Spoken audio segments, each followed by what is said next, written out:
Итак, есть три варианта заработка. Ну, на самом деле их четыре, да, есть еще сектор инвестиций, но о нем я сегодня говорить особо не буду, потому что он здесь будет подразумеваться практически в каждой части заработка.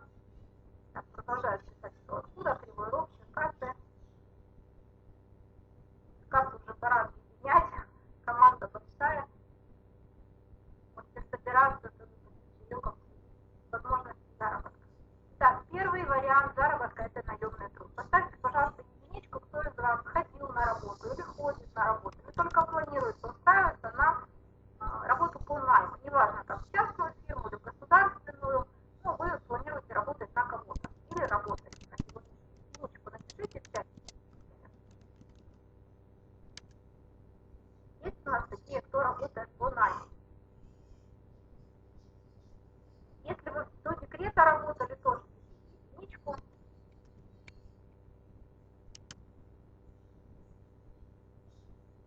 Да? Есть возможность создавать собственный бизнес.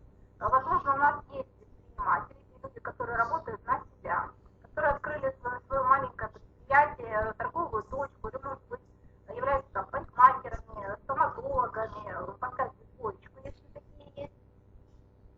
Или у кого-то, может быть, был опыт, собственно, какой-то магазинчик открывал, или какую-нибудь торговую палатку, всего. Вот если такие люди есть, напишите двоечку в чате. И третья возможность – это системный бизнес, это сетевой бизнес, да, его по-другому еще называют, это MLM-компании. Вот у кого был, может быть, опыт, может быть, не совсем позитивный или позитивный опыт работы в сетевом бизнесе, поставьте троечку. Вот кто где зарабатывал, до сегодняшнего дня, да, хотелось бы понять статистику. Так, Александр у нас был с опытом работы в сетевом бизнесе. Вот про эти все три возможности заработка мы сейчас коротко поговорим, да, какие плюсы, какие минусы на сегодняшний день именно в кризисных условиях, как можно заработать в этих сферах. Ну, во-первых, прелести работы на кого-то, почему я прелести написала в кавычках, потому что за каждым плюсом всегда есть минус, и этот минус иногда настолько серьезен, что люди ищут другие возможности. Да, вот они готовы уйти от работы по найму только потому, что кого-то не устраивает график, кого-то не устраивает потолок в зарплате, кому-то не дают премии, а хочется какого-то поощрения, да, карьерного роста. У кого-то нет соцпакета, кому-то не оплачивается больничное, кому-то отпускные, кому-то путевки не дают. Да, у кого-то стаж не считается, потому что работает неофициально, кому-то потом грозит пенсия. Поставьте, пожалуйста, плюсики, если среди ваших знакомых есть пенсионеры. Может быть, ваши знакомые, может быть, ваши родители, может быть, вы сами надеетесь. Есть такие. Ну, кто знает, что такое пенсия, не понаслышке, а видит это вокруг себя. Что такое пенсия? Вам нравится, как живут пенсионеры вокруг вас? В принципе, работа по найму, если вы будете работать, да, неважно с каким графиком, неважно с какой зарплатой, неважно, будут вам платить премии, будет ли у вас соцпакет, если стаж, что пенсия в любом случае она когда-нибудь наступит. Я так понимаю, что вас она вряд ли радует, да, такая перспектива. Может быть, кому-то через 10 лет, кому-то через 20. Кто-то думает, что пенсия не наступит никогда, потому что вы еще молоды, и ну, это такое далекое очень будущее. Но на самом деле время проходит очень быстро. Вот кто писал, с первоклассника собирают, да, в школу. Помните, вроде только родился, да, уже пошел в школу. А тут уже школу закончил, в институт пошел. Время очень быстро пролетает, поэтому пенсия тоже не за горами. Что такое наемная работа? Даже если она вам очень нравится, даже если вас все там устраивает, у вас личный кабинет, у вас хороший карьерный рост, у вас хорошая зарплата, у вас личный секретарь, автомобиль, в общем, все прелести, да, санатории, курорты, все в ваших руках, в любом случае вы эту работу не можете передать по наследству. Да, генерал армии не может поставить свою армию в наследство своему сыну, да, без своего сына. Вы не можете трудоустроить на свое место, да, вот именно на то место, где вы работаете, все эти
что делать, когда делать и сколько делать.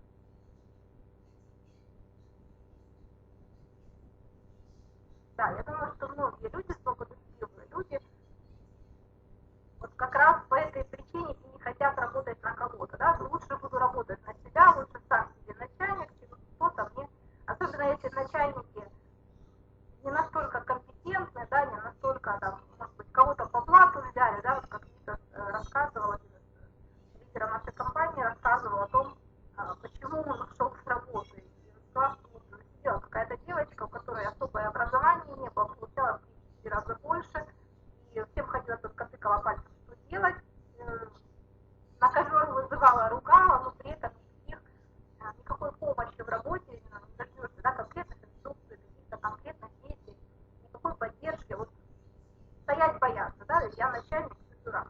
Вот поэтому, с одной стороны, работа мне нравилась, да, нравится обучать, нравится общаться с молодым поколением, потому что у них еще все хорошо, у них все еще впереди, да, они еще как-то вот позитивно настроены на жизнь, но вот этот коллектив, который как болото, да, затягивает, не высовывается, не проявляя инициативу, потому что инициатива наказуема. Только где-то вот сделал что-то лучше, какую-то брошюрку напечатал, все, с тех пор ты печатаешь брошюрки всем.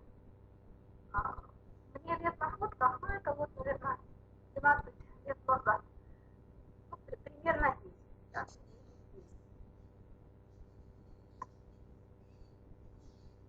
Вика, что спросила? Да. Вот поэтому, работая в ФНМ, я, конечно, задумалась, какой будет моя жизнь, а какая жизнь меня ждет. И что наши пенсионеры могут сейчас делать? Они могут только полы мыть, где-то копешками работать, в лучшем случае, да, если здоровье позволяет. Если здоровье не позволяет, то вы сами понимаете, на пенсии не проживешь. Поэтому я начала задумываться, что же делать, да, как менять, где какие варианты искать. И была, конечно, мысль традиционного бизнеса. Но что такое традиционный бизнес? Это вот фраза ключевая, по-другому не придумаешь. Швец, нет, на людей грец. Да? Это традиционный бизнес, ты начальник, ты уборщица, ты бухгалтер, ты, если это магазинчик, ты продавец, в общем, ты делаешь все. Если это, допустим, производитель, да, чего-то там, либо пекарный, вот какой-то, да, хлеб, организуй выпечку хлеба, да, закупи продукты, сам испеки, сам продай, да, сам рекламу дай, потом это сам все убери, и за прилавком. Так, ладно, по поводу возраста не будем, да. 16 лет, все остальное стаж. В сетевом бизнесе немножечко картина другая. Здесь компания сама производит, сама организует все процессы по доставке, по учету, бухгалтерию ведет. И мы как клиенты, мы только пользуемся, да, пользуемся этой продукцией или организуем. Компания не продает, вернее, не занимается организацией продаж, организацией занимаются те люди, которые приходят в компанию быть дистрибьюторами. Продвижение товара – это уже нагрузка. Давайте посмотрим сравнение. По некоторым параметрам. Ну, параметры рентабельности. Вам понятно это слово или нужно объяснить? Насколько доходно этот бизнес? То есть какая прибыль будет? В сетевом бизнесе ваша прибыль будет расти, если вы будете работать, если вы будете инвестировать свое время правильно, да, если вы будете делать правильные действия с правильными людьми, то ваш доход будет расти. Это не секрет, есть очень много примеров в сетевых компаниях, когда люди получают через 100 тысяч долларов, 500 тысяч долларов, да, миллион долларов, это реально. В традиционном бизнесе по мере роста бизнеса рентабельность падает. О чем это говорит? Ну, это такая статистика, да, это не мной придумано. Рентабельность на уровне 20%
вложения, и мой бизнес обанкротился. Я ничего не заработал, да, вот я потерял риск, большой риск потерять эти деньги. Вот в традиционном бизнесе, когда вы взяли кредит, когда вы это все запустили, и ваш бизнес не пошел, вот там риски побольше, серьезнее. В сетевом бизнесе, если поступать грамотно, да, то вы все равно будете прибыль. По поводу помощи конкурентов. В сетевом бизнесе всегда есть те, кто заинтересован в вашем. По крайней мере, всегда можно позвонить на горячую линию, сказать, скажите мне спонсорскую цепочку, я хочу познакомиться со своими вышестоящими лидерами, и вам подскажут, да, в офис директора, там, вышестоящих лидеров, расскажут, кто, где, что, кто может помочь. Вы можете позвонить и сказать, я хочу зарабатывать, мне нужна ваша помощь, да, и в любом случае кто-то даст кредит, да, спонсорская цепочка большая, кто-то даст кредит. В традиционном бизнесе конкурент это зло. И всеми доступными способами ваши конкуренты будут стараться вас обойти. И в этом бизнесе вы будете надеяться только на себя, потому что, ну, сами понимаете, да?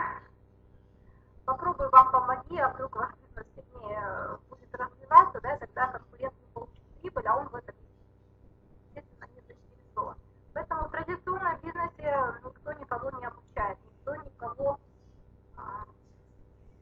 не информирует вовремя, да, что надо налоги заплатить, что надо то сделать, надо это сделать, да, поехали туда, поехали сюда, вот там такой семинар будет, да, там такие-то знания можно получить. Ничего подобного. Меньше знаешь, да, меньше зарабатываешь. Поэтому там только на себя. Знания и навыки для того, чтобы начинать в сетевом бизнесе, вам потребуется деньги, да, просто ваше желание. Дальше система обучения абсолютно бесплатно, вышестоящие лидеры будут передавать свой опыт. В традиционном бизнесе вы будете либо сами тратить много денег на свое обучение, либо покупать людей, ну, как покупать, зарплату платить, да, вот. Люди продают себя за деньги, за зарплату, и это тоже не секрет, да, что кто сколько стоит, тот столько зарабатывает, и либо вы будете сами обучаться, да, вкладывать деньги в свое обучение, либо вы будете нанимать тех, у кого есть, и тоже за это. По поводу рекламы. Вот и в сетевом бизнесе, и в традиционном бизнесе это общее. Но в любом случае вы занимаетесь рекламой, да, я сейчас покажу, где вы каждый день будете заниматься сетевым бизнесом, а мы все занимаемся абсолютно. Надо думать, что кто-то белый и пушистый, да, и не занимается сетевым маркетингом. Все абсолютно мы этим занимаемся, и в любой сфере деятельности нужно пиарить себя, да, продвигать себя, продвигать свой бизнес, свое занятие, чтобы вы были конкурентоспособны, да, чтобы вас знали, к вам прислушивались, мы с вами советовались как с профессионалом. В любом случае придется рекламировать. И вероятность неудачи тоже здесь все то же самое, одинаково, да, это то, что объясняет сетевой бизнес, традиционный бизнес, потому что здесь ключевое слово бизнес, да, 90% тех людей, которые приходят в сетевой бизнес, терпят неудачу. Это не секрет, да, 10% только достигают успеха. Точно так, как 10% предприятий выживают в период кризиса, все остальные 90% закрываются. Люди начали свой бизнес и закрыли его, потому что потерпели неудачу. Но в отличие от обычного бизнеса, да, от традиционного бизнеса, в сетевом бизнесе это просто вопрос выбора. Знания абсолютно у всех одинаковые, да? Система обучения одинаковая, то есть всем дается одинаковый старт. Но 10% или 90% здесь решает сам человек. Если он готов обучаться, если он готов действовать, то у него все получится. Ну, наверное, как и в бизнесе. Давайте на примере еще сравнения, как идет продвижение продукции, потому что очень многие люди боятся сетевого маркетинга, не зная о том, что сетевой маркетинг это просто система продвижения товара. Система передачи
ко мне как потребитель. Вот есть производитель, который эти ручки производит.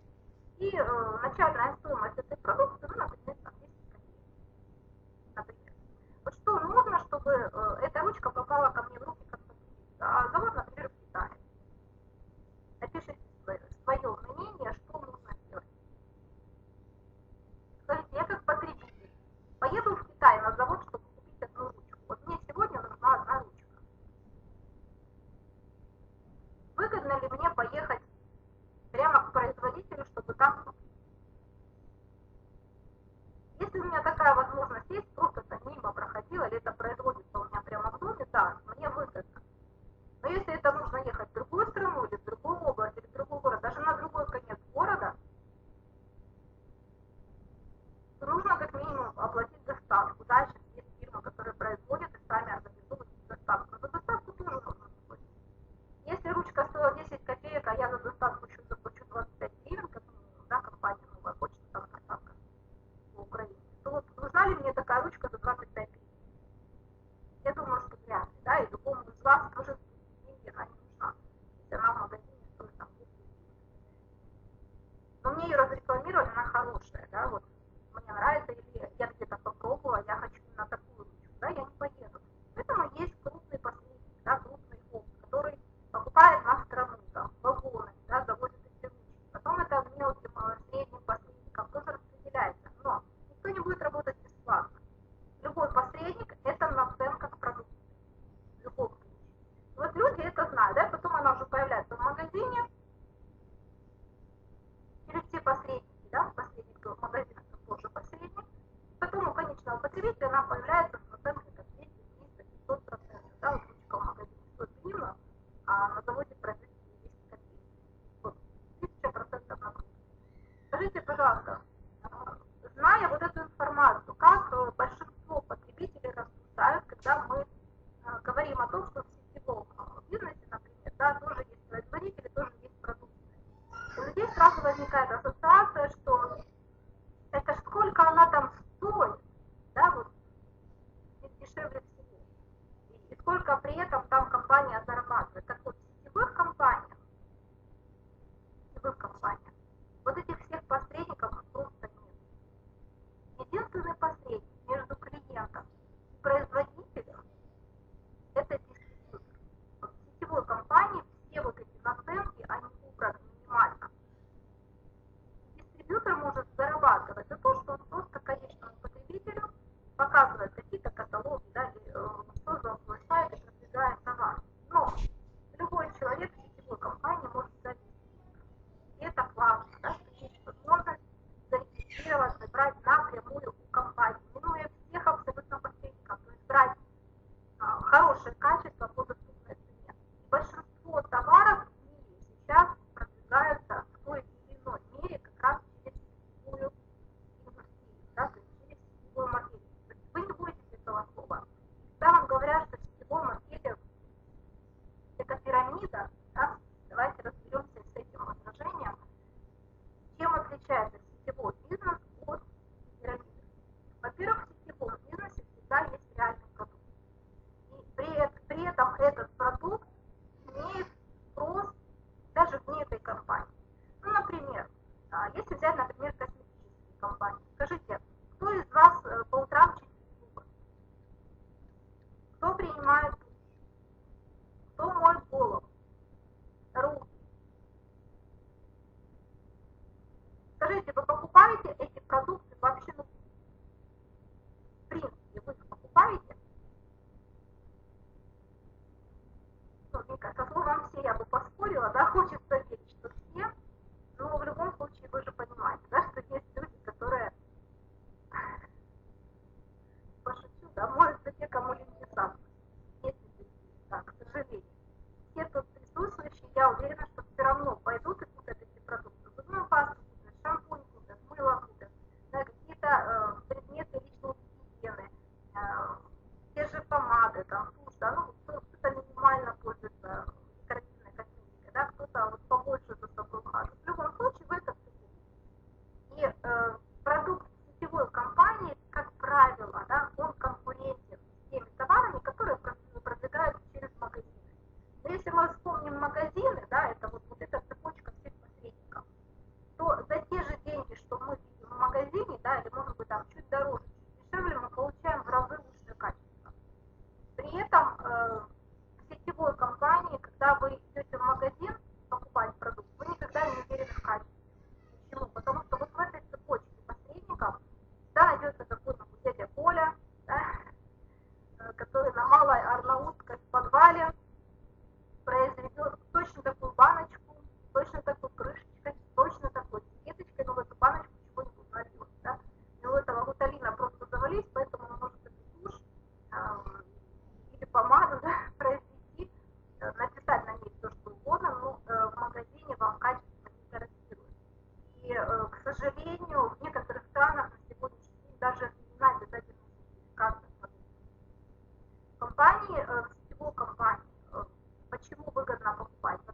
Потому что, как правило, дистрибьюторы есть свои. Система обучения личностного роста в сетевом маркетинге присутствует. Финансовые тренинги никто вас обучать не будет. Никто не заинтересован в том, чтобы вы заработали деньги. Все заинтересованы в том, чтобы вы их туда принесли. В сетевом бизнесе вы сами принимаете решение, да, взвешиваете за и против, вступать, покупать, присоединяться. Финансовые пирамиды, как правило, это идет настолько вот серьезное зомбирование, да, работают техники НЛП, и очень много таких вот всяких чуть ли не гипнотических штучек, которые стимулируют человека быстро принимать решения, а люди не всегда умеют посчитать, разобраться, да, и вот быстро, на страх, на потери. Ну, это очень серьезно, люди там все это придумывают. Опять же, с целью их обогащения, но никак не ваше. В сетевом бизнесе вы официально регистрируетесь, продукты вся, как правило, сертифицируются, но финансовые пирамиды, конечно, это столкнутся. Там вы даже ничего не докажете. Договора это, как правило, фиктивные грамотные, которые не стоят даже бумаги, на которые они напечатаны. Ну и теперь где мы каждый день занимаемся сетевым бизнесом?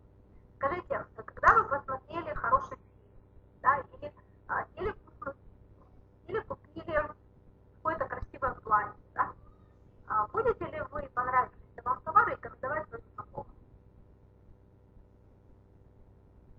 Вот вам так сильно понравилось, вы пришли и прям захлеб, с эмоциями. Ну, я думаю, что мы все любим делиться советами, да, и, как правило, люди, особенно пиццу, да, если вкусно, если все время там вкусно, да, если вкусные пирожные, вкусный тортик, мы всегда этим с удовольствием делимся. Если вас хорошо обслужили в какой-то парикмахерской, да, или вам понравилось, как стоматолог сделал вам голливудскую улыбку, вы будете рекомендовать именно этого специалиста? Я думаю, что где-то частично, да, мы все равно будем создавать такое сарафанное радио и рассказывать о том, что нам понравилось. Если нам что-то не понравилось, мы тоже будем об этом говорить. И если вы это делаете каждый день, то таким образом вы создаете потребительскую сеть. Для какого-то магазина, для какого-то стоматолога, для какого-то парикмахера, да, для какой-то там мастера маникюра и так далее, и так далее. То есть вы людям помогаете зарабатывать. Но эти люди, естественно, свои прибыли с вами не делят. Так вот, есть компании, которые готовы делиться тем, что вы рекламируете, те товары, которые вы попробовали, которые вам понравились, и не готовы делиться с вами своими прибылями. Скажите, вы бы хотели, чтобы за каждый такой совет, что бы вам не понравилось, да, вы порекламировали, и люди это купили, чтобы вам платили деньги? Вы бы так хотели? Вот кто хотел бы, поставьте плюс.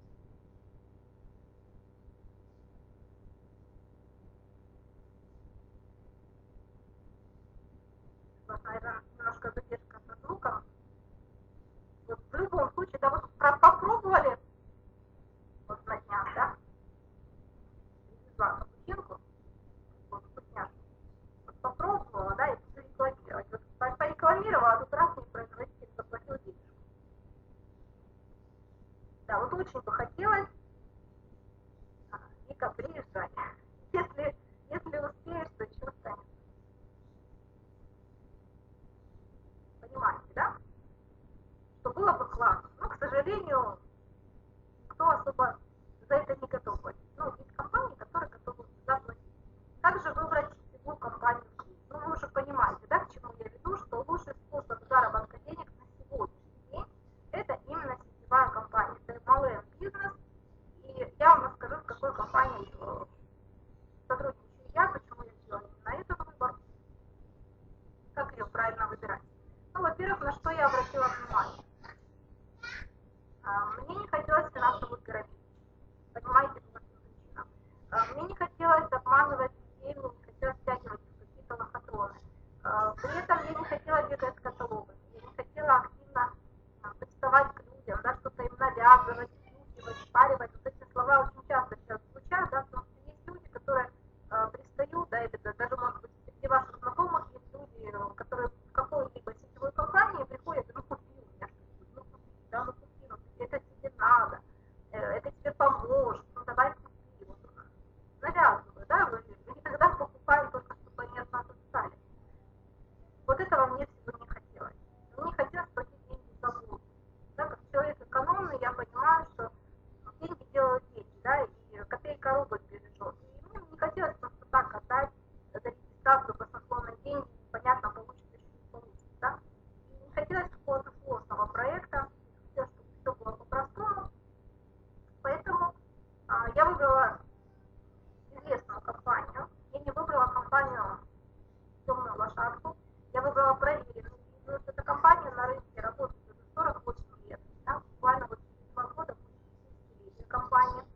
возможность работать не выходя из дома. То есть, если в сетевой компании есть возможность автоматизации бизнеса, если есть возможность полностью ведения своего бизнеса через интернет, вот эту компанию можно выбирать. Если это только вот на месте, да, то только на своей территории, то это достаточно сложно, потому что вы за рамки своего города еще можете как-то шагнуть, да, выехать в соседние поселки. Но если у вас какой-то удаленный райончик, и у вас там раз-два и обчелся людей, выше потолка вы тоже не придете. Бесплатное обучение, информационная поддержка наставников, свободный график. Прошу не путать с изделием, да, работать в сетевом бизнесе нужно, но вы будете сами решать утром или вечером, в обед, да, или ночью, в выходные или в будние дни, но работать нужно, да, и нужно будет создавать определенный объем работы. Здесь будет неограниченный доход, то есть вас не будут ставить перед фактом, что как-то вы много зарабатываете, да, надо как-то вам урезать зарплату, да, надо вам премию задать, надо вам там еще чего-то, какую-то вкусняшку задать. Как это бывает в традиционном бизнесе, да, как это бывает и особенно в работе по найму, да, как только человек начинает зарабатывать больше, начинается сталкиваться с колесом. У меня тоже так было, потому что, ну, звучит как зарплата, не секрет, что не хватает, и начальство предлагало сначала разные подработки, там кружки давали, какие-то там факультативы, репетиторство успевала в там промежутках, пыталась заработать там набором текстов, презентации создать, книжечки, всякие печатала, все, что можно делала, и курсы вела для учителей, да, и для учеников. Как только ты понимаешь, что у тебя 24 часа в сутки, да, что ты всех денег не заработаешь, жить тоже когда-то нужно, да, и отдыхать нужно, и когда-то нужно. И как только мой доход превысил доход завуча, сразу начали неудобное расписание, которое первая пара есть, потом второй нету, третий день, дальше четвертая. Кто-то дырка, ты не знаешь, то ли бежать домой, то чем-то заняться, тебя пригружали какой-то работой, не по теме, да, не ту, за которую платят деньги, ту, которую надо начать, расписание набить, еще что-то. И, ну, естественно, не давали возможности заработать дополнительно свободное от работы время. Находили работу без оплаты. И дружная успешная команда, это то, что есть в любом сетевом бизнесе. Да, команды бывают разные, да, люди бывают разные, ну, к этому тоже нужно привыкнуть, потому что основной процент вашего успеха зависит от вас. Да, от того, какой вы, какие ваши личные качества, какая у вас команда, какую вы создадите команду. Да, не ту, в которую вы попали, а ту, которую вы создадите. Поэтому все зависит только от вас. Ну что же это за компания, да, многие уже догадались, многие знали, это компания Oriflame. Вот на тот момент, когда меня пригласили в Oriflame, все мои знания заключались в том, что Oriflame это беготня с каталогами, это продажи. Ну, у меня был такой опыт, да, со стороны. Я другого Oriflame не знала. И я не могла даже подумать на тот момент, компания Oriflame это гигантский международный бизнес, да, что это куча возможностей. Для меня Oriflame начался очень просто. Это скидка на продукцию, это куча подарков. Я любитель подарков, участвую абсолютно во всех акциях. Это не все подарки, которые я получила от Oriflame, но так, львиная доля.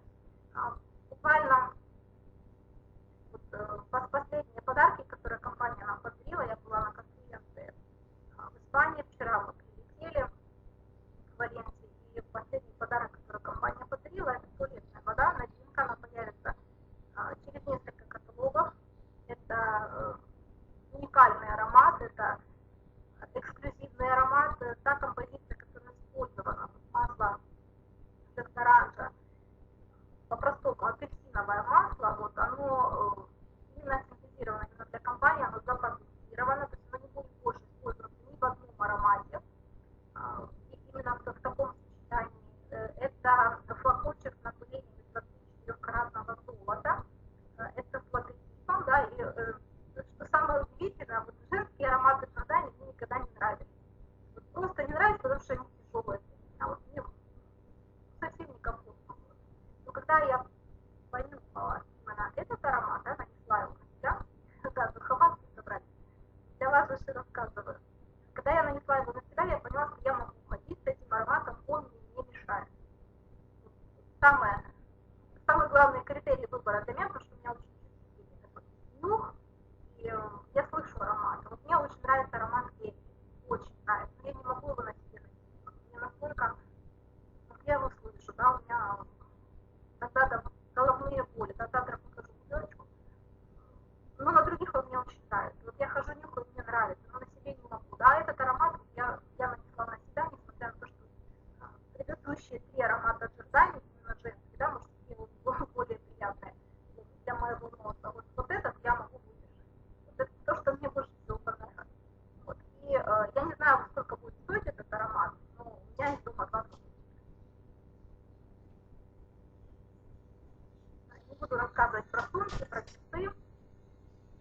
еще немножечко про стиль жизни. Да, вот компания Oriflame показала мне другой стиль жизни. Вот, другой в каком плане? Если раньше я еще подрабатывала, вот работая в школе, подрабатывала на свадьбах, тамадой, вы понимаете, что такое тамада, да, это на работе. Свадьба, выпускной, какие-то корпоративы, какие-то юбилеи, ты там, да, люди отдыхают, ты работаешь. У меня была мечта. Есть за стол, как гость.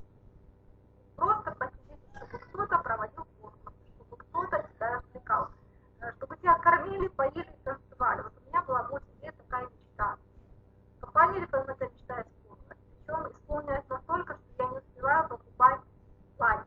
Да, вы вначале видели слайд знакомства, это последнее платье. В этом году, надеюсь, не совсем последнее, да, но это вот из самых крайних, да, которые я купила после банкета. Да, вот на банкет я одно платье купила, теперь я купила на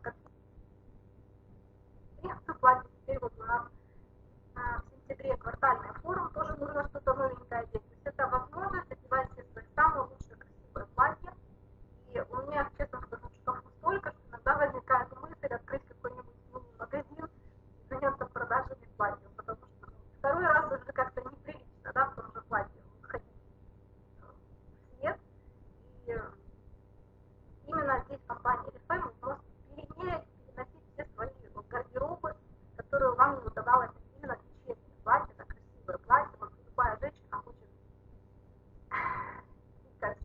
все банкеты, это возможность путешествовать. Вторая мечта, которая исполнилась Oriflame, это возможность путешествовать. И, ну, чтобы вы понимали, да, что такое путешествие, я вам покажу сейчас слайд. Это не только путешествие за свой счет. Вот отдых с компанией Oriflame и отдых за свой счет — это две больших разницы. Я была 2 раза в Турции с семьей за свой счет. Да, вот в следующем году есть возможность поехать в Турцию за счет Oriflame. При этом абсолютно ни копеечки не заплатив, да, потому что в Турции даже за визу не надо платить, там безвизовый режим, и поездки от компании Oriflame — это, как правило, такие отели, которые в обычной жизни вы не сможете себе позволить. Я завтра буду рассказывать про Валенсию на планерке в 13 минут, приходите обязательно, я вам просто покажу, да, что такое отдых с компанией Oriflame. На самом деле отдых, потому что это был и пляж, это были и магазины, это было и, не знаю, у многих недель, потому что хочется прикуривать от ребят, просто потому что вот, насколько всего насмотрелись, напутешествовали, находились, набегались. Вот 10 стран за 3 года. Да, Алена, на 12. Когда я работала в школе, в 2006 году, у меня в следующем году заканчивается загранпаспорт. В 2006 году я оформила загранпаспорт, 6 лет я не могла никуда поехать за границу. Очень хотелось, очень мечталось, очень, но все время не хватало денег. Да, вот у кого такая же проблема, хочется, но все время находятся какие-то красивые истории, почему не получается именно за границу. Как представишь, да, что $1000, а сейчас по нынешнему курсу $1000 на двоих или там даже на троих, да, по минимуму потратить за неделю, как-то вот жаба, да, немножечко давит. И я абсолютно такая же, да, и вот первый раз моя заграничная поездка была в Турцию за свой счет, да, еще немножечко даже в кредит, потому что не хватило с работы. Но именно с того момента я поняла, что я хочу путешествовать, хочу это делать каждый год, минимум 1-2 раза в год. Вот, июля 9, да, тоже первый раз, это уже от компании. Есть возможность поехать в Турцию. Потом вот купишь путевочку за свой счет и поедешь сравнишь. Но я тебя уверяю, что вот, если есть возможность попробовать первый раз от компании, как вот Люда Артуганова, да, в прошлом году от компании, то уже за свой счет точно не хочется. Потому что тут тебя привезли, отвезли, карту вручили, проездную вручили, маршруты расписали, во сколько выходить, во сколько приходить, по всему пути следования, таблички, Oriflame, вам туда, ты на правильном пути, в общем, очень все продумано, все классно. А вот когда ты за свой счет, то даже если ты в родной стране, вот мы были во Львове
ничего не надо. Всегда все нужно, просто иногда не хватает на это денег, и давайте снимать розовые очки и себе в этом признаваться, что я не могу себе этого позволить. Когда я уже спустя год после регистрации муж зашел в ванную, так оценил полочку, сказал, слушай, ты никогда столько баночек не было. Ты знаешь, я просто не могла себе позволить. Вот просто не могла. А признаться в этом очень сложно, очень тяжело. Да? Лучше сказать, нет, мне это не надо, я это не люблю, я этим не пользуюсь, я этого не хочу. Вот большинство людей, когда говорят о том, что мне это не нужно, на самом деле они просто не могут себе этого позволить. Не бывает дорогих продуктов, бывают маленькие доходы. Большинство наших зарплат не позволяют нам признаться в том, что нам это нужно. Да, мы на всем экономим, на себе экономим. Как правило, женщина экономит на себе. Вот мужчина на себе реже экономит. Да, пиво, сигареты, отдых с друзьями, это хотя бы раз в недельку они себе позволяют. А женщина, вот сейчас компания нам пересчитала стоимость базового ухода, там по цене чашечки кофе.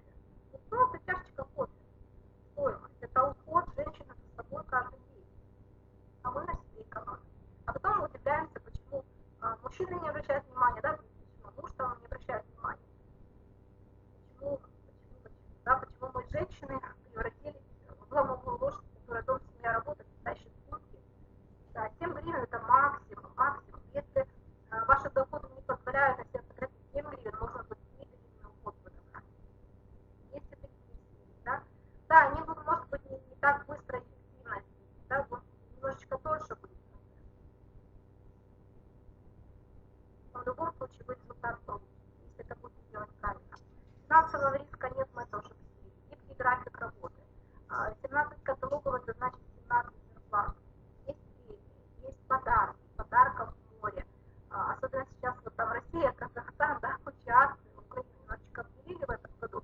Но нам поменяли маркетинг, нам поменяли и увеличили выплаты. Сейчас я вам покажу, сколько можно заработать. И вы поймете, что по сравнению с подарками, я понимаю, что все любят подарки, да, но самый лучший подарок это деньги. Вот для Украины компания решила, что вместо всяких сумочек, кошелечков, там, чайничков и всего остального лучше людям дать просто деньги. И они сами себе купят то, что им понадобится в ближайшее время, да, в первую очередь. Я считаю, что это вот с точки зрения поддержки как партнера, вот компания как партнер очень сильно поддерживает сейчас Украину, очень много инвестирует именно потому что кризис. И возвращаясь к вопросу, как правильно выбрать сетевую компанию, вот есть компании, которые в период кризиса уходят с рынка, да, бросают своих дистрибьюторов, закрывают свои представительства. Компания Oriflame со всех цен, со всех уголков, да, со всего, где можно, она кричит о том, что мы здесь навсегда. И если мы в страну пришли, мы страну не оставим. Мы ее будем развивать, мы будем инвестировать. Компания очень продумывает свое движение на рынке и каждый год открывает 2-3 новых страны. Вот если она уже пришла в эту страну, то она будет там работать. И она своих дистрибьюторов не бросает. И это тоже очень важно, потому что в разных есть компаний. Нужно выбирать ту компанию, которая будет надежна, в которой вы будете уверены. Тем более международное спонсирование позволяет вам находить дистрибьюторов в тех странах, которые только-только открыли. Ну, для этого нужно немножечко языка. Или научить, да, как это делать без знания языка. Находить русскоязычное население, с ним работать, его обучать, они уже будут обучать команды. Обучение в процессе работы. В компании Oriflame не важно, сколько вам лет, важно, какой у вас стаж, какой у вас опыт, был у вас этот опыт, был он позитивный или негативный, не важно. Вот это абсолютно, что меня больше всего впечатляет, да, в сетевом бизнесе, это все не играет роли. Если на обычную работу вы устраиваетесь, как минимум нужен диплом об образовании, как минимум нужно стаж работы, да, без стажа редко кого берут. Не берут особо молодых девочек, потому что в декрет идут, да, каких обученных в декрет идут, не берут пенсионеров, потому что то болеют, то еще что-то, да, и там мамочек в декрете тоже не сильно приветствуют с маленькими детками.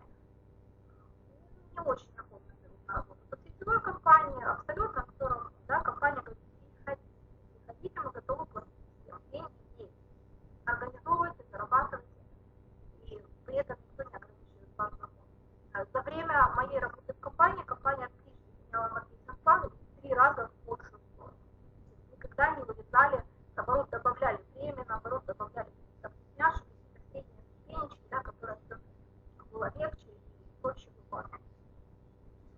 личностный рост, творческий характер работы.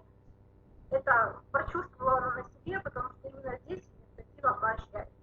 Потому что твоя инициатива это твой доход, это твое развитие, да, это поэтому чем больше проявляешь инициативы, ну, опять же, инициатива тоже разная бывает.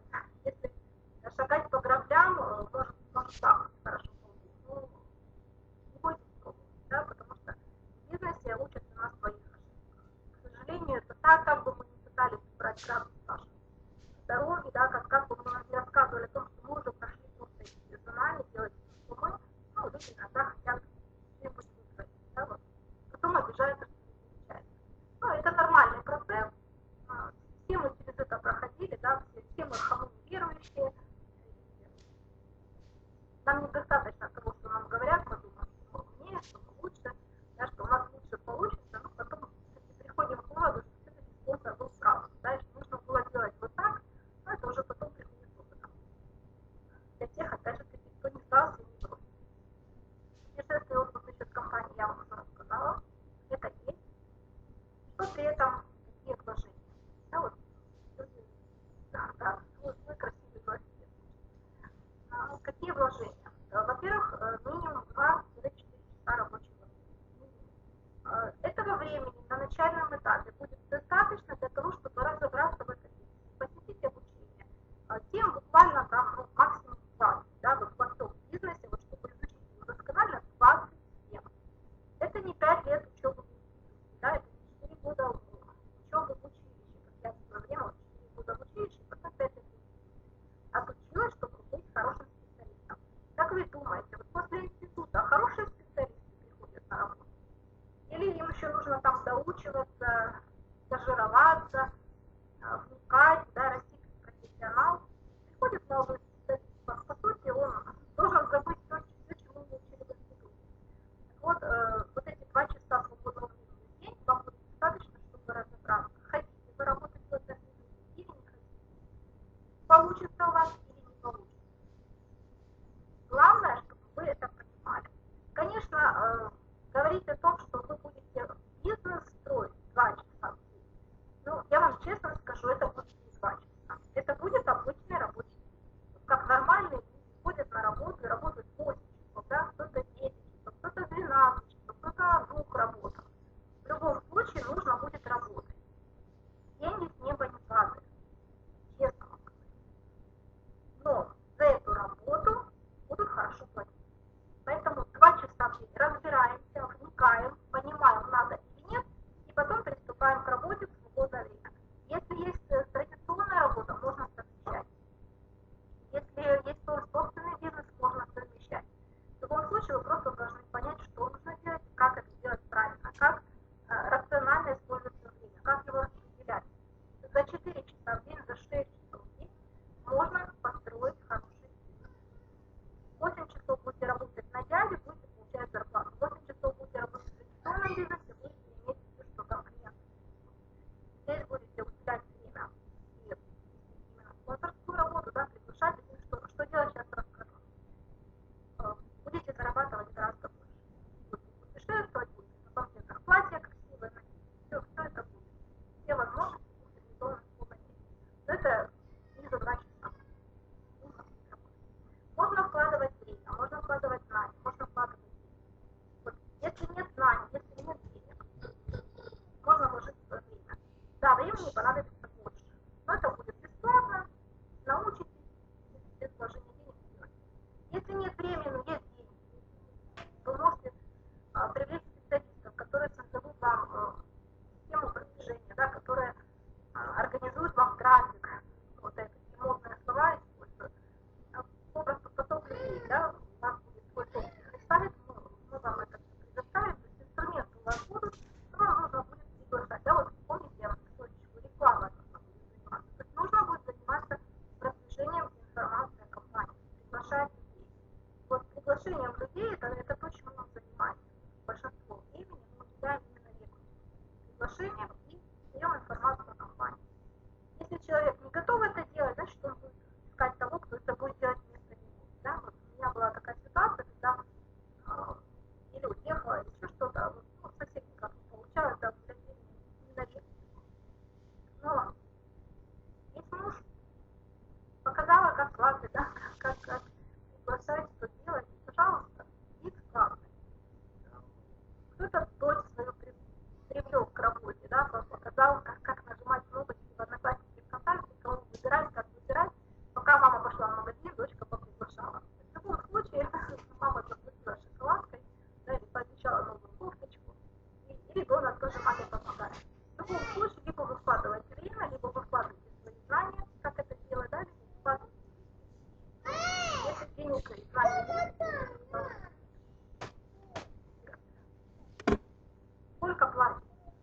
Вообще любая компания готова платить только за отброс. Вы приводите клиента, вы увеличиваете товарооборот. Да, вот те советы, о которых мы говорили, компания за это готова платить. Компания за это платит. В любом случае, даже если вы не просто 20%, поздравляю Россию, поздравляю Казахстан, с 12 году была скидка 20%. Была 18, стала 20. Компания увеличивала для Украины, теперь увеличивает для вас. Уровень 3% станет 150 баллов. Была планочка немножечко снижается. Нужно будет показывать каталог и зарабатывать на разнице. Но вы должны понимать, что то, что вы экономите каких-то там 10, 20, 50 долларов, то, что вы зарабатываете на разнице 10, 20, 50 долларов, это не те деньги, которые можно в компании зарабатывать. Можно зарабатывать от 3 до 24% от всего товарооборота, который делаете вы и ваш работодатель. Те люди, которых вы пригласили, тех, кого они пригласили, вот вся эта потребительская сеть, она будет приносить вам доход. Но ее сначала нужно создать. Как ее создавать? Какой способ? Ну, чтобы было понятнее, балл бонуса это наша внутренняя валюта. Потому что страны разные, больше 60 стран компании РФМ, у всех разные валюты. И чтобы это как-то вот перевести к общему знаменателю, ввели баллы бонуса. Каждый продукт имеет определенное количество баллов. Эти баллы отображаются в прайсе всех компаний. На каждый каталог есть своя вот эта табличка. Сколько баллов, какой продукт, сколько стоит компьютерская, сколько каталожная цена. Да? Поэтому всего потом считается. Делая покупки на свой номер, да, или на номера вашей команды, ваша команда делает покупки, это все по итогам каталога. Вот по итогам каталога, сколько баллов сделала ваша команда, от этого будет зависеть размер вашего бонуса. Он может быть 3%, может быть 0%, да, может быть 3%, может быть 6, 9, 12, 15, 17. В России, в Казахстане 22, в Украине 21, 24. Сколько вы будете зарабатывать, кстати, решаете. Примерно в денежках видите, да, какие суммы выплаты на команду, как распределяются деньги. У нас есть отдельный вебинар, кому сколько ГСП. Я просто сейчас высокую информацию, чтобы вы понимали, да, к чему стремиться, какие суммы. Кого-то устроит кино 100 гривен, да, кого-то 1000, кого-то 10 тысяч мало. Так, куда там моя табличка? Ага, сейчас покажу. Для других стран. В России, в Казахстане, в Молдове, в Беларуси тоже баллы бонуса, тоже это определенный объем продаж, тоже определенный процент объема. Можете посмотреть, какие суммы вас интересуют, к какому уровню вам стремиться. Ну, как правило, первая планочка, которую ставят все наши партнеры, это уровень директора. Что такое директор? Да, чтобы вы понимали, директор у нас это не начальник, это не наемное лицо, да, это не должность, которую назначили, это уровень товарооборота. Вот как только вы за период каталога научитесь организовывать 7,5 тысяч баллов, вы станете директором. Что это вам даст? Во-первых, это премия в 1000 долларов. По нынешнему курсу можете представить сумму. Компания платила и продолжает платить премию в долларах по курсу банка с вашей стороны. Поэтому сейчас, когда курс растет, очень выгодно закрывать новые здания, потому что это больше денег. Мы еще получали свою премию по курсу 8 гривен. Золотого директора, маленькие деньги. Сейчас это, конечно, будет намного больше. Что такое 7,5 тысяч баллов, чтобы вы понимали? Помните, я говорила о том, что компании не важно, какой у вас стаж, какой у вас возраст, какая у вас профессия, кто вы там был, мужчина или женщина. Абсолютно не играет роли. Она говорит так: приходи, регистрируйся. Да, регистрация бесплатная. Первый заказ добавляется регистрационный код, он смешной. Это комплект каталогов, это какие-то материалы для старта необходимые. В любом случае, это вам пригодится информация, вы почитайте, будете больше знать о компании. Входите бесплатно, есть акции, в которых можно поучаствовать и тоже получить бесплатную регистрацию. Можно, в принципе, даже собрав сборный заказ своих знакомых, подружек, когда все же может просто вернуть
многое нуждается в том, чтобы мы за ним ухаживали. Мы не всегда знаем, как это делать правильно, поэтому мы стареем, да, поэтому мы так не всегда хорошо выглядим, как хотели бы.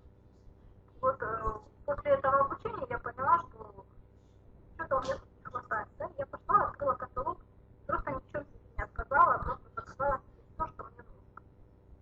Ну, честно скажу, не все, да, жду скидок на некоторые продукты. Они не так срочно нужны, но понадобится, да, в ближайшее время.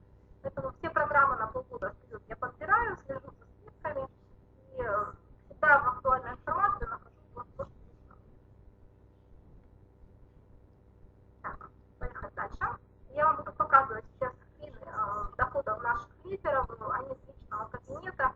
То есть вся информация о финансовых поступлениях, она вся будет отображаться у вас онлайн. У вас есть кабинет на сайте, вы там это все будет. Сколько баллов, сколько вы лично сделали, сколько ваша команда сделала, сколько вам за это начислили, не начислили, да? Кто работает, тому начислили, кто не работает, тому не начислили. А в любом случае, вот видите, информация в рублях, нам в декрете 15 тысяч рублей за период каталога. Скажите, это хороший доход вот для России? Есть россияне в вебинаре? Просто дополнительный доход, 15 тысяч рублей. Нормально для мамы?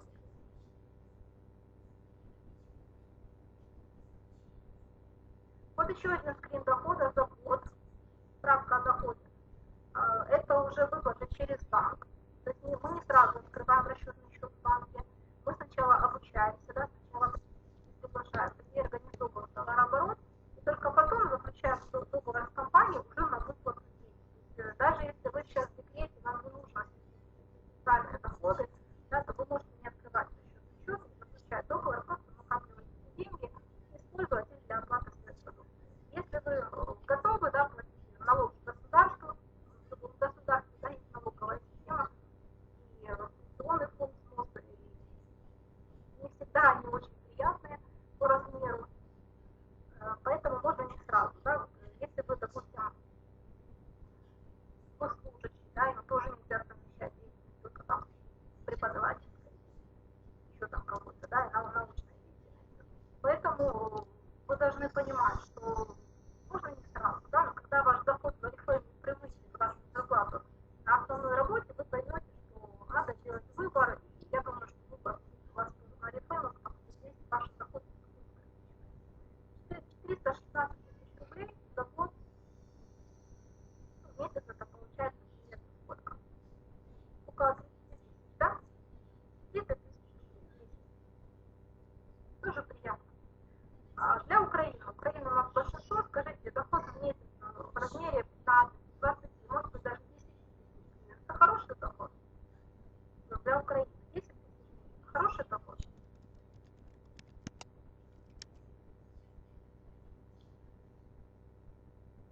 Очень хороший, да? Но для этого нужно поработать. Для этого нужно обучаться. Для этого нужно делать очень простые действия. Да, их делать нелегко, потому что лень родилась раньше нас, и не всегда можешь себя заставить, потому что в этом бизнесе нет начальника. Вот это, наверное, самая большая сложность, что никто не пинает, не говорит, иди работай. То есть ты должен сам себя смотивировать, должен сам себя зарядить на работу, каждый день выполнять действия. И вначале за них, конечно же, никто не платит, потому что, ну, не секрет, да, что структура растет, возможно, не так быстро, как хотелось бы. План успеха достаточно большой. Я вам показала пока что начальные ступенечки дохода, да, чтобы не пугать нас большими цифрами, потому что есть люди, которые зарабатывают 10 тысяч долларов, есть, которые зарабатывают 20 тысяч долларов, есть, которые зарабатывают 100 тысяч долларов. В компании Reflame таких людей не один, да, не два. Этих людей тысячи. Поэтому все реально, все достижимо, нужно просто делать. У меня вопрос к вам. Сколько хотите зарабатывать вы? Пишите в чате свою сумму и, пожалуйста, в валюте своей страны или в долларах подписывайте, да, чтобы было понятно.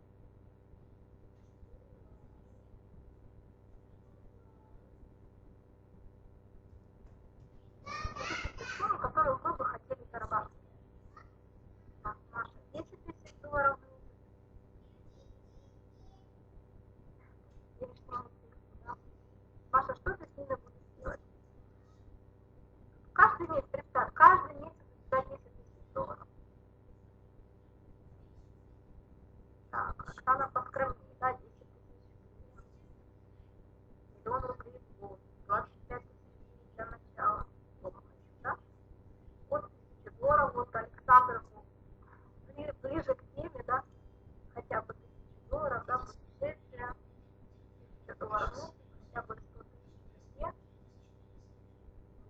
тоже умничка, да, 3-5 почему я, почему я задаю этот вопрос? Во-первых, ну, такой небольшой, это больше даже за сферу психологии, да? Когда вы ставите себе завышенную планку, вы как бы автоматически себе обрубываете денежные потоки. Почему это происходит? Вы внутри себя понимаете, что для вас это нереально. Поэтому, если вас будут спрашивать, какую сумму вы хотите зарабатывать, да, конечно, $1 000 000 это хорошо, $100 000 это классная безусловная цель. Компания Refame это реально. Но вы для себя поставьте планочку хотя бы выйти на тот уровень дохода, который у вас есть на сегодняшний день. Если вы, мама, в декрете получаете свою 1000 гривен, вы доход 1000 гривен. У вас внутри подсознание ваше скажет, да, это реально. Ты это сделал, молодец, да? Теперь давай 1500 заработаем, а потом давай 2 заработаем, а потом 5, да? Вы будете убеждаться в том, что это для вас реально. Вот для меня первая планочка, которая была, это стать менеджером. Да? Вот менеджер на тот момент была зарплата 600 гривен, моя зарплата в школе была 360. Вот я хотела в 2 раза больше. Ну, у меня был опыт зарабатывать и 600, и 700, и 1000 гривен, да, на тот момент, вот, когда они делали. Я поставила планочку хотя бы менеджера. Да, хотя бы 200, хотя бы 300 гривен, хотя бы такую же зарплату, как мне платят на работе. И когда я ее достигла, да, вот первая ступенечка, когда я достигла 6%, потом 9%, потом 12%, я поняла, что это все правда. Я сама себя убедила, сама себе проверила, да, правда или нет.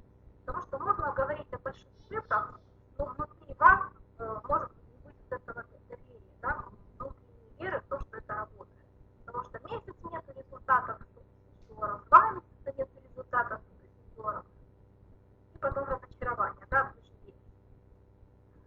По поводу кругом много консультантов,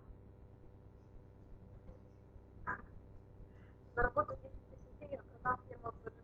Хорошо, давайте. Мы кроликов, наверное, уже не успеем понять, да, уже скоро заработаем. Поздно начинать, кругом много консультантов. На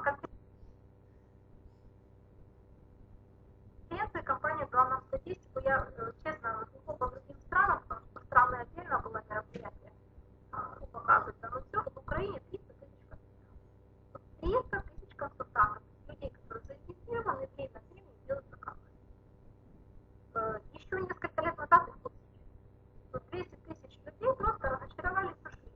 Поэтому есть люди, которые приходят, уходят, которые регистрируются, но бывают из компании.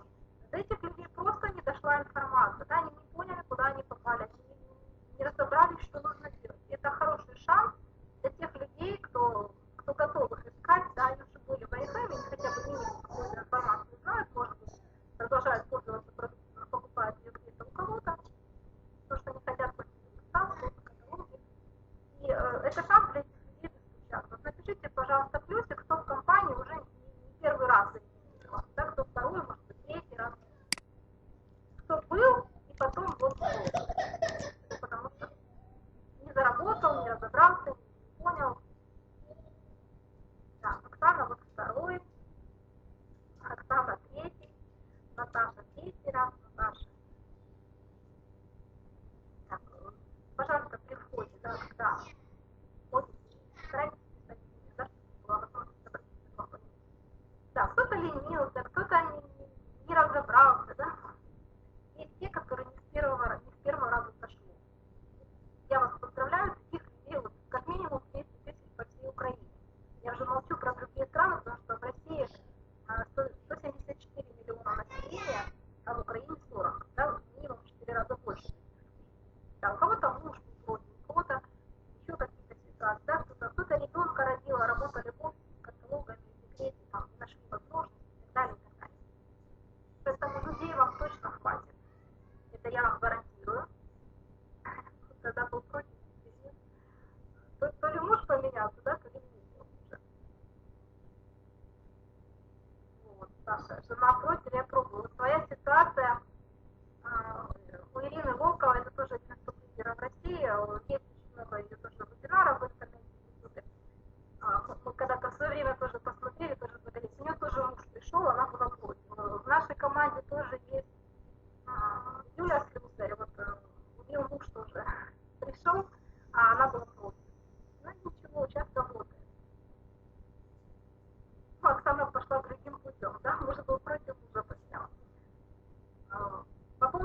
консультантов, если просчитать, хотя бы 4% населения будет пользоваться Oriflame, то только в моем городе, в котором 10 тысяч населения, должно быть 600 директоров. 600 директоров, а их на сегодняшний день 20. Да, с натяжкой. 20 в нашей структуре, а 10 там еще других. Представляете? Их 40, а надо, чтобы 600 было. Вот есть где еще кого искать, да? Есть люди, которые еще не знают, это только 4% населения будет потреблять продукцию. Тем товарооборотом, который вы скажете. Поэтому могу привести еще одну статистику. В России есть, не помню, как называется поселок, Разумное, что ли. В нем 20 тысяч населения и 80 директоров. 20 тысяч населения, 80 директоров Oriflame. Люди просто пользуются продукцией. Говорят, у нас не принято пользоваться другой продукцией. У нас принято пользоваться Oriflame. И все, вот все пользуются. Все моются, все греются, красятся Oriflame. Если вы не пользуетесь этой продукцией, продавать не хотите, ну, я вам честно скажу, не хотите продавать, это одно. Да? Я тоже не хочу продавать, потому что я это не умею делать. Точнее как, я уже научилась, да, но все равно не нравится мне вот традиционная продажа, да, там, навязывать что-то людям. Но я хорошо знаю статистику, я знаю, какой результат дает продукция. Я посетила кучу обучения, я просто могу человеку рассказать, что он получит. А уже он будет решать, будет он это пользоваться или нет. Я просто профессиональный консультант, я этому научилась. У меня ушло на это достаточно много времени, я постоянно изучаю информацию о продукции, потому что я работаю в компании, я должна знать ассортимент. Что я предлагаю, да, насколько это классные продукты. Я вам честно скажу, те продукты, которые компания сейчас вводит на рынок, да, может быть, это действительно дешевые по меркам наших зарплат, но это настолько эксклюзивные предложения в категории люкс, что лучшие бренды просто отдыхают. Мы туалетный хлопок продаем больше, чем Dior. Думайте, да, бренд Dior и Oriflame. Мы продаем больше туалетных хлопок. Если вы не пользуетесь, я вам честно скажу, у вас это бизнес не получится. Я пришла в Oriflame, я ничем не пользовалась, я ничего не знала, ничего не умела. Я придумала, что мне это не нужно, да, но я просто начала пробовать. Те продукты, которые я начала пробовать, они мне понравились. Главное правильно подобрать, да, разобраться, что вам подойдет, для какого возраста, для какого типа кожи, да, чтобы вам обучение было очень. Поэтому всегда можно начать и спросить, да, у девчонок, кто что брал, кому что понравилось, кому что не понравилось, но опять-таки это как реклама, да, если вам понравилось, вы об этом расскажете, если не понравилось, вы расскажете тоже. Поэтому я не пользовалась, сейчас я 100% 100%. То, что можно купить в каталоге Oriflame, я не ношу деньги в чужие магазины, я не ношу деньги в чужие карманы, я покупаю у себя. Да, в своем бизнесе у меня есть свой собственный интернет-магазин, я покупаю у себя. Смешно относить деньги к конкурентам, когда у меня своя такая же продукция. Я работаю на 2 работах, у меня мало свободного времени, такое тоже мы часто слышим, но не хочу, чтобы вы понимали. Да, я вам показала размеры доходов, которые можно зарабатывать в компании. Знаете, есть люди, которые как белка в колесе, 2 работы, 3 работы, но денег мало. Может, стоит одну какую-то работу убрать, да, присмотреться к Oriflame, найти 20 часа в день, построить себе такой запасной аэродром, и потом просто эти 2 работы оставить. Работать важно в свое удовольствие, да, хорошо выглядит, зарабатывать деньги. Поэтому вопрос к тем, кто работает на 2-3 работах, сколько вы так протянете, да, насколько у вас здоровья хватит жить вот так работать. Если вас это устраивает, пожалуйста, да, если нет, ищите вариант. Oriflame это хороший вариант. Есть люди, которые говорят, мне деньги нужны сейчас. Да, вот мне ребенка говорит, мне школу одевать не хватит. Я не готов полгода, год, да, работать не зарабатывая. Для этих людей, пожалуйста, есть каталоги, да, есть немедленная прибыль. Другой вопрос, что если человек не хочет этого делать, да, здесь никто это не заставляет, но если вам действительно нужны деньги, вы найдете возможность. И мы рекомендуем таким людям идти на работу. Детям, да, именно с целью зарплаты. Но стройте здесь запасной разрыв. Потому что как только ваш доход, я 2 года совмещала, я работала в школе, как белка в колесе, по графику, и при этом 20 часов в день ездила на офис, проводила встречи, проводила обучение, проводила звонки, занималась физкультуре, то есть я работала вживую. Только в интернете. В интернете я приглашала, но я приглашала по своему городу,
вам не поверит, да, потому что он знает, он убедился, он уверен в том, что эта продукция классная.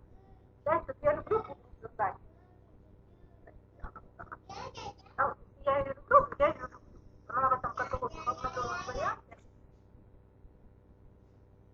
и она всегда со мной. Я без нее как без рук. Попробуйте меня убедить в том, что она плохая, да, если я знаю, что она классная. Второй составляющей формулы успеха – это посещать. Посещать все обучения, куда вас зовут. Вот я за время своей работы по рекламе, вот куда меня спонсор звал, куда я шла. Сначала я шла, потому что интересно, да, потому что дома скучно, потому что вот, ну, не хочется играть в игрушки, не хочется смотреть бесконечные сериалы. Шла просто вот за компанию, да, позвали, ну, на этих обучениях всегда дается какая-то информация. Сначала информация как новинка, да, вот что-то новенькое. Потом думаешь, где-то я это уже слышала, да, вот что-то знакомое, узнаваемое. Третий раз идешь на одну и ту же тему, думаешь, сколько они будут об этом говорить. Да, четвертый раз, блин, достали с этой информацией, я это уже знаю.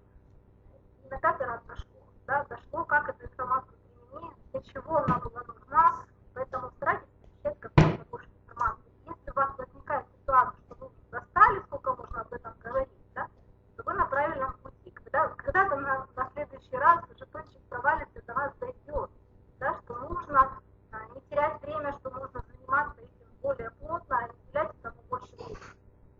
Ну, конечно же, приглашать. Кого мы приглашаем? Куда приглашаем? Мы приглашаем всех. Мы приглашаем зарабатывать деньги. Экономить, показывать каталоги, это у вас все и так будет. Но мы вас зовем за деньгами, за большими деньгами. И научим вас зарабатывать сначала 100 долларов, да, потом 1000 долларов, потом уже сколько вы захотите. Поэтому формула такая простая, но вы видите, что здесь между этими составляющими стоит знак умножения. Если какой-то из составляющих у вас равен нулю, вся формула будет равна нулю. Вот те люди, у кого не получилось, те, у кого был негативный опыт, да, значит, вы просто чего-то не делали. Кто-то не пользовался продукцией, да, покупает где угодно, что угодно, в всех фирм, но только не рифлейт. Он не знает продукцию, он не умеет ее правильно использовать, он не умеет получать результаты, поэтому у него не получился бизнес. Он не посещал обучение. Такое тоже часто бывает, и такие люди есть, да. 3 продукта себе купил, никуда не ходил, ничего не слышал о компании. Не ходит ни на планерки, ни на обучение, а потом говорит, да, не работает. Он просто ничего не знает, он не знает этого бизнеса, он не обучился этому, он не знает ни продукцию, ни как приглашать людей. Поэтому даем навык. Третий уровень – это приглашать. Приглашать каждый день, да, смех, дочкам не смеха людей нужно звать. Звать бизнес, звать поменять жизнь. Кто поможет? Кто поможет вам в этом бизнесе? Ну, в первую очередь, спасение утопающего – дело рук самого утопающего. Это вы должны четко понимать. Никто не заинтересован в вашем успехе так, как заинтересован в работе. Поэтому не ждите чуда, не ждите, что кто-то прилетит на голубом вертолете на сидуху, и вам пару тысяч долларов, да, нужно чудить самому, нужно делать самому. Конечно, у вас есть спонсоры. Те люди, которые вас пригласили, которые, может быть, успели вам рассказать, может быть, не успели рассказать о возможностях компании. На них можно надеяться, да, но если вы не делаете сами, то результата тоже не будет. Вам поможет команда, у нас есть командные чаты, и если вы будете стесняться, если вы будете бояться задавать вопросы, то бизнес у вас тоже не получится. Самые классные помощники – это Google. Главное правильно спросить, да, все цели достижимы, и если вы хотите что-то узнать, если у вас что-то не получается, спросите у Google. Сегодняшние картинки, когда я составляла слайды, думаю, так, а как же мне вот эту картинку, а как же мне вот эту? Пока я думала, как ее нарисовать, что мне написать, я спросила поисковика, и он мне выдал кучу замечательных картинок. Думаю, зачем рисовать, да, все готово. Поэтому в интернете есть все. Кто хочет, тот всегда найдет, и куча информации есть. Уже не одна команда работает в интернете, много команд, все разные, все по-разному работают. Выбирайте самое лучшее, выбирайте самые классные фишки, те, которые вам удобны, те, которые вам приятны. Применяйте их в своем бизнесе, да. Не смотрите, что у кого-то где-то там за забором трава зеленее.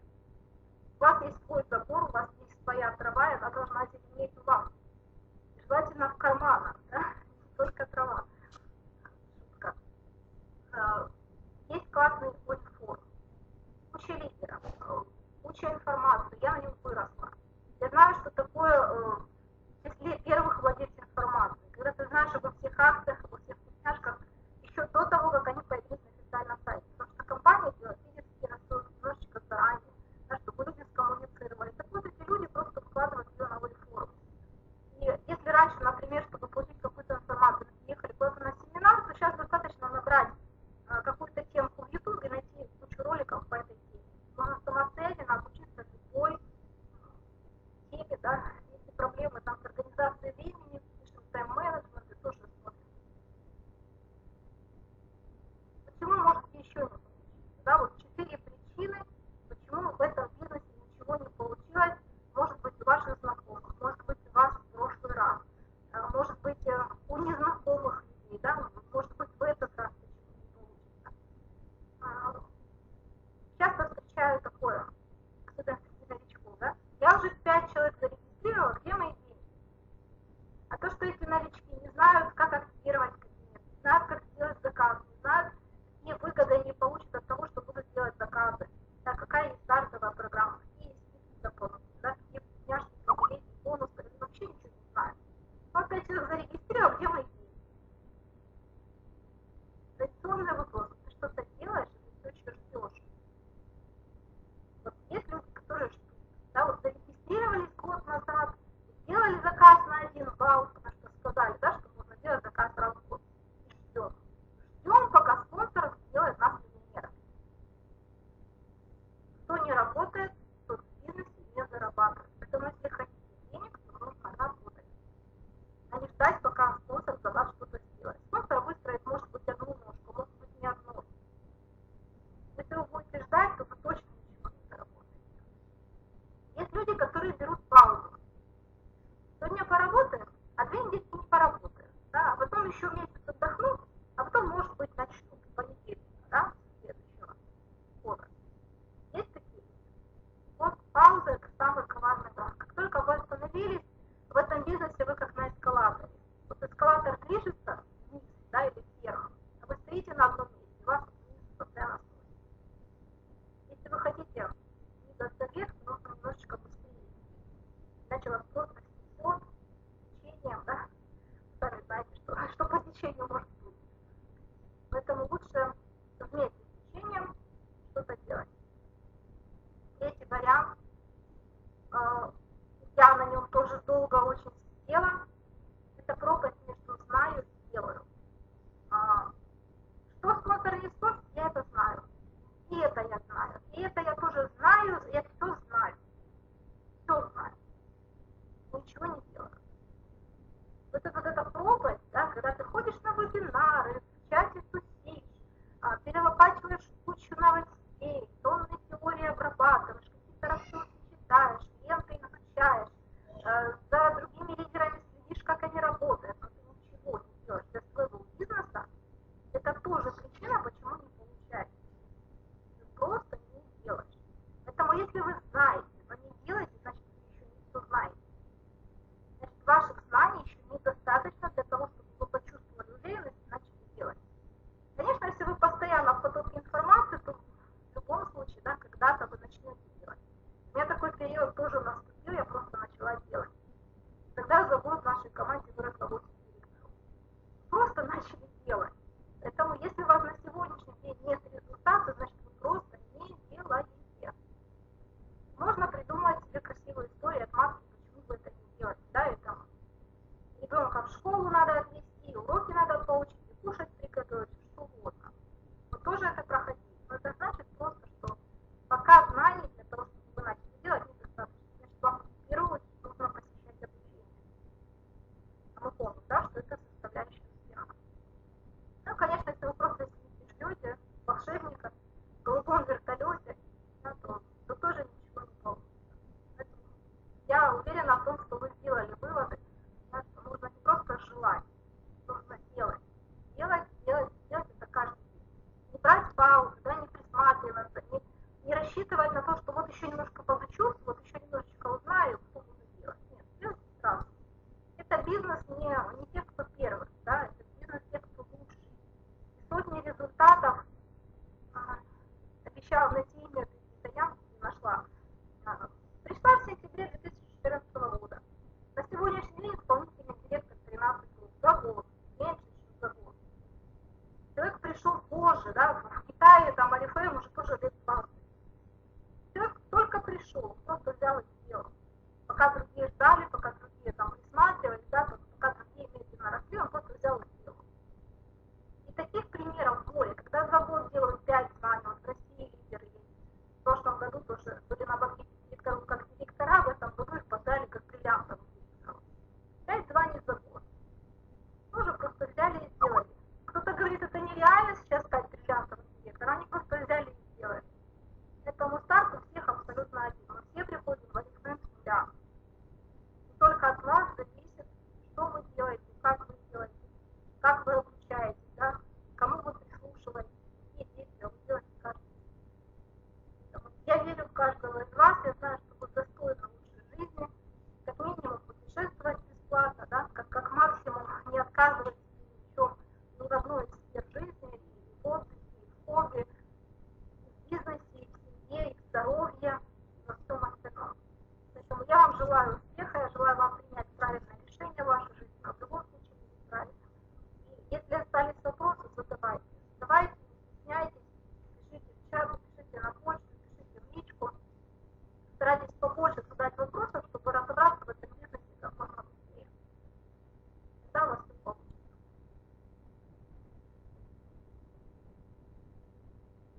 Ставлю вам ролик. Не прощаюсь, завтра встретимся на планерке. Пошли.